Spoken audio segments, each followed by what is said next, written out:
हरिओम। इस देश के लोगों ने अगर सबसे ज़्यादा किसी का शोषण किया है तो वास्तव में वो ब्राह्मण ही है। ब्राह्मण जिसने अपने कौशल से, अपनी बुद्धि से, अपने ज्ञान से, अपनी विद्या से इस संसार को शिक्षित किया। अगर वो ऐसा नहीं करता तो शायद सभी अशिक्षित होते।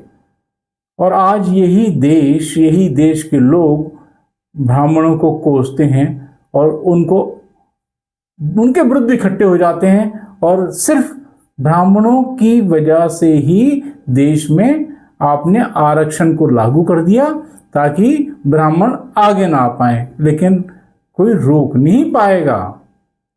हाथों के घेरों से समुंदर नहीं रुका करते। बड़े दुर्भाग्य की बात है कि जिस चाणक्य को राजनीति के लोग एक ग्रंथ की तरह पढ़ते हैं, उससे सीखते हैं, विष्णुदत्त शर्मा जी नाम था उनका, जिन्होंने चंद्रगुप्त मौर्य को एक सम्राट के रूप में स्थापित किया। उन्हीं के बच्चे ने, जो हेलन के पेट से हुआ था, उनको मृत्यु के द्वार तक लाके छोड़ दिया और वो गुमनामी के अंधेरे में ख़त्म हो गए।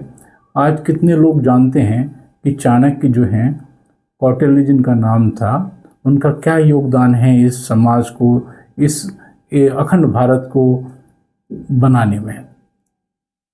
लोगों को नाम तक नहीं पता। और आधुनिक काल में देख लीजिए ना, संविधान में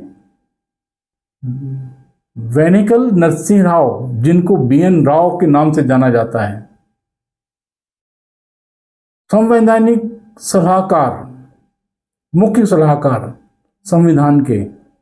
संविधानिक सभा के। अब सलाहकार तो वही होगा ना जिसकी ज्ञान, जिसकी विद्या, जिसका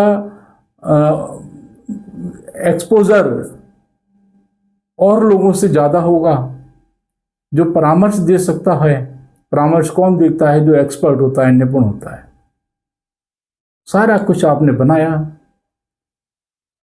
प्रेम नारायण बिहारी रायजादा साहब ने उसको हिंदी इंग्लिश में लिखा। राजेंद्र प्रसाद जी, डॉक्टर राजेंद्र प्रसाद जी, जो हमारे पहले राष्ट्रपति थे, उन्होंने उसकी अध्यक्षता की।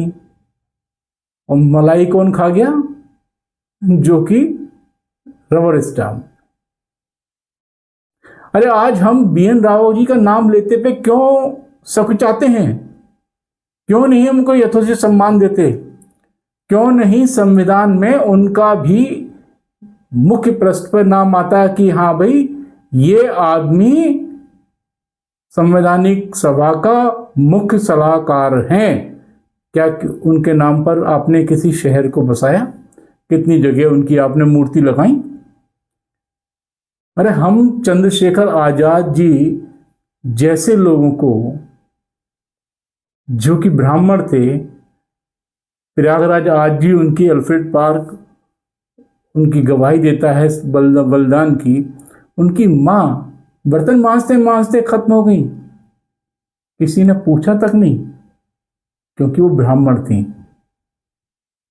और फिर भी ब्राह्मण बिना किसी उह आह के, बिना किसी पीड़ा को व्यक्त किए हुए सतत प्रयास में संलग्न है और इस देश की सेवा कर रहा है और अनंत काल तक करता रहेगा। जब तक चांद है, सूरज है, सितारे हैं और ब्राह्मण है, भारत को कोई खतरा नहीं है। आप एकदम निश्चिंत रहिए। मेरी बात याद रखिएगा।